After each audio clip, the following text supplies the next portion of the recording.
Зрители национального встретили утро с главой региона. Юнусбек Евкуров побывал в гостях у наших коллег и ответил на их вопросы. 25 лет аэропорт Магас отмечает свой юбилей. Вспомним историю воздушной гавани.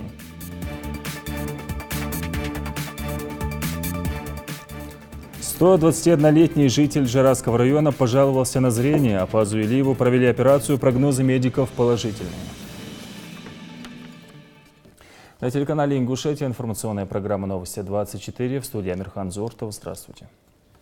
Сегодня на национальном телевидении в программе «Утро» в гостях побывал глава Ингушетии. В прямом эфире он ответил на ряд вопросов, обсуждаемых в регионе. Были затронуты разные темы, в том числе говорилось о последней новости из социальных сетей. Сегодня утром на одном из интернет-ресурсов появилась информация о том, что якобы уроженку Ингушетии вместе со своим малолетним ребенком перед вылетом из Сирии сняли с рейса спасательной миссии и увезли сотрудники ФСБ. В сообщении говорится о причастности главы к этой ситуации. Первый раз слышу, есть акция возвращения на родину наших соотечественников, которые оказались в трудной жизненной ситуации и в Сирии, и в Ираке, и в других государствах, где проходят войны или мероприятия. И в этой акции участвуют разные люди, миссии, которые возвращают этих людей. И если это женщина, уроженка Ингушетии, надо понимать, кто она такая. Во-первых, первый раз слышу, сейчас дам поручение Совета Безопасности, чтобы разобраться. Во-вторых, надо понимать, кто она такая. Если она уроженка Ингушетии, которая поехала с мужем воевать в Сирию, это один вопрос. Она тогда не уроженка Ингушетии как таковая, а она человек, который бросил свою родину, свою республику и поехала с мужем воевать в международной террористической организации. И она попадает под закон пособничества, федеральный закон.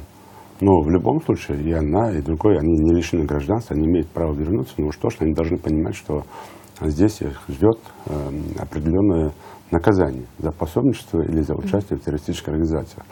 Другой вопрос, я не знаю, обращались ли они или другие, пока у меня нет такой информации. Не то, что нет информации, а пока я не видел таких обратившихся оттуда через адаптационную комиссию, которую мы создали и в муниципальных образованиях, и в целом республиканскую, с просьбой содействовать и возвращению, с просьбой содействовать и снятию уголовного преследования и так далее. У нас были обращения, некоторые ребята, 4 человек, которые мы провели через адаптационную комиссию, даже 8 человек, которые, это были не женщины, это молодые ребята, которые уехали воевать якобы на учебу в Египет или в Турцию, а потом попали в Сирию. И мы их показывали по телевизору, они сами выступали. Это 4 человека, которые были полностью освобождены от уголовного преследования, а 4 получили не условно, а реальный срок и находятся в местах лишения свободы за участие в международных террористических организациях. Поэтому посмотрим, что это за женщина и на каких ресурсах что-то появляется. Но я уж точно первый раз это слышу. Но если бы даже меня по этому поводу спросили, возвращать, не возвращать, да, они имеют право вернуться, но уж точно по прибытию сюда ими должны заняться органы правопорядка. Каким путем эта женщина там оказалась с ребенком, что она там делала и какое ее ждет наказание. Даже не бывает, что поехала, потом проехала и дальше живет. То есть с какой миссии она возвращается, что ей в голову, какую делают. Это как раз тоже может попасть такие люди, попасть под идеологов. Почему? Потому что многие женщины, которые уезжали, я знаю ряд случаев, когда даже на себе женили этих молодых ребят, и они потом уезжали в Сирию воевать. И там погибали, там их убивали, да. И надо понимать, какая из этих женщин, с какой идеологией возвращается. Будем работать. Также в ходе беседы была затронута тема нападения на пост в сельском поселении Яндари.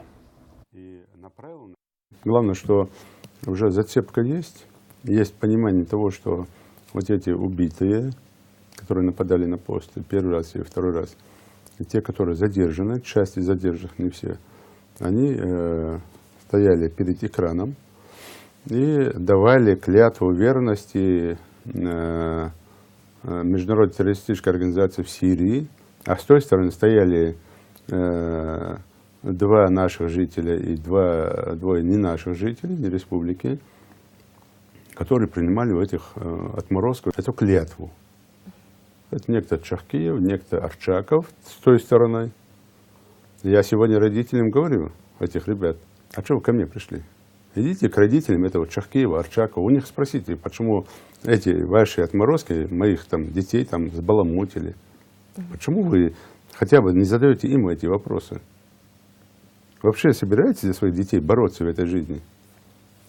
Если пришли сотрудники полиции или там ФСБ или другой орган правопорядка, даже там при задержании применили силу, но при этом ваши дети живые, они находятся там задержаны, то, и вы жалуетесь на них, что вот при задержании это было сделано. А почему не жалуетесь на тех, кто ваших детей сбаламутил, идти убивать, взрывать, на смерть там отправлять ваших детей?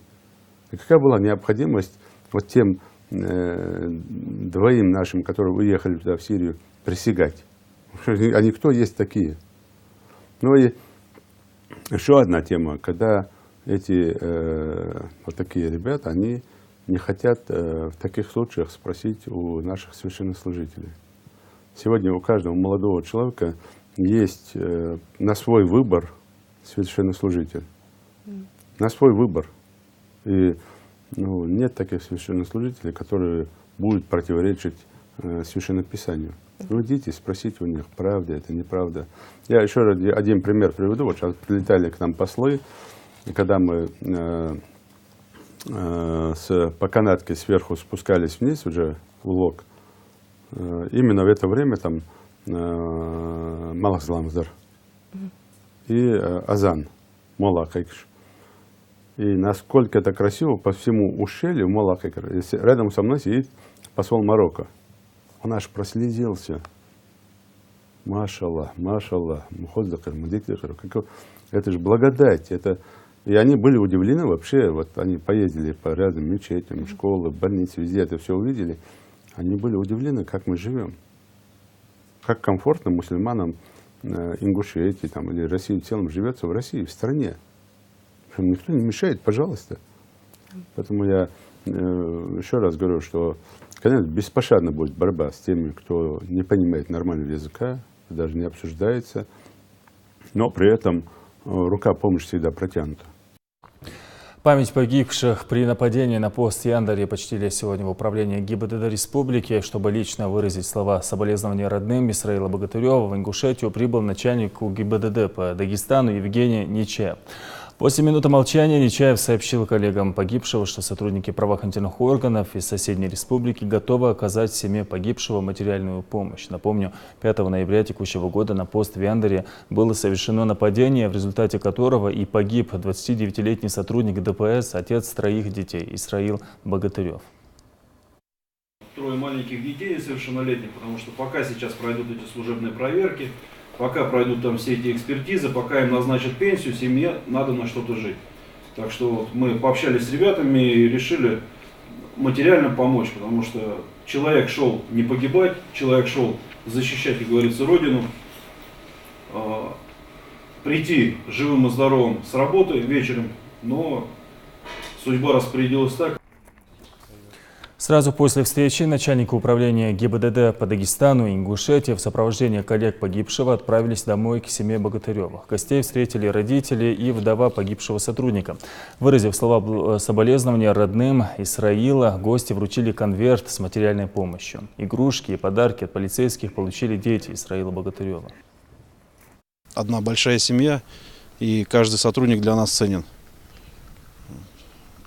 Еще раз хотел бы выразить, конечно, соболезнования близким родственникам, соболезнования товарищам, друзьям, которые потеряли своего друга, работника.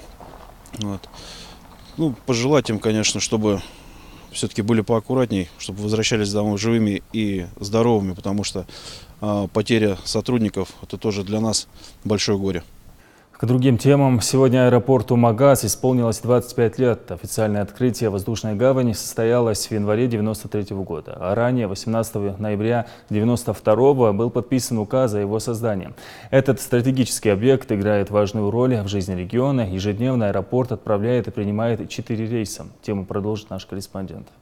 Создание в республике аэропорта Ингушетия юридически было закреплено 28 ноября 1992 года распоряжением правительства России. Аэровокзал, стоянка и взлетно-посадочная полоса развернулись на базе бывшего филиала Армавирского летно-военного училища.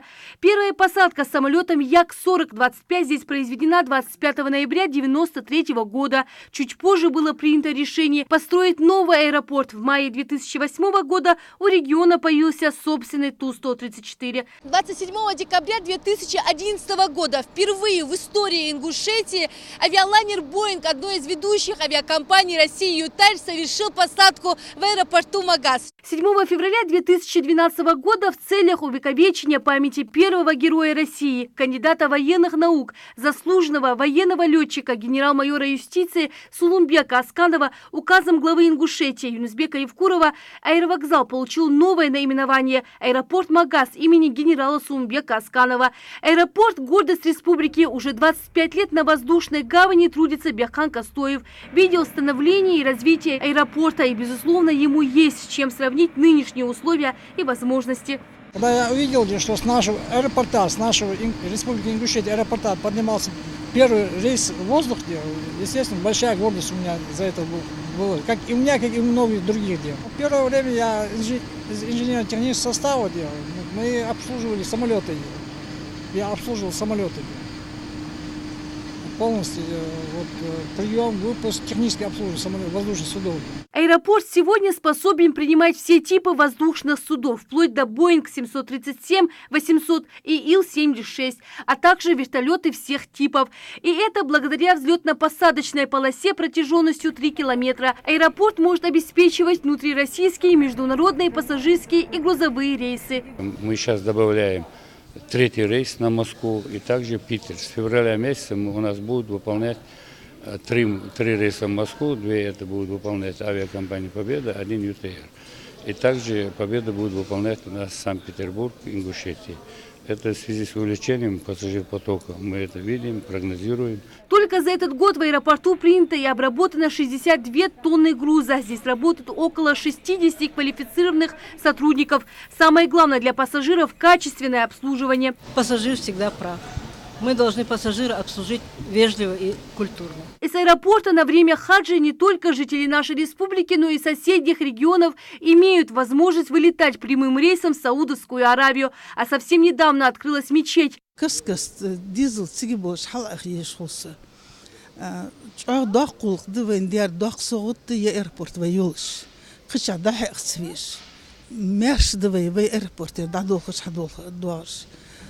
Тем более,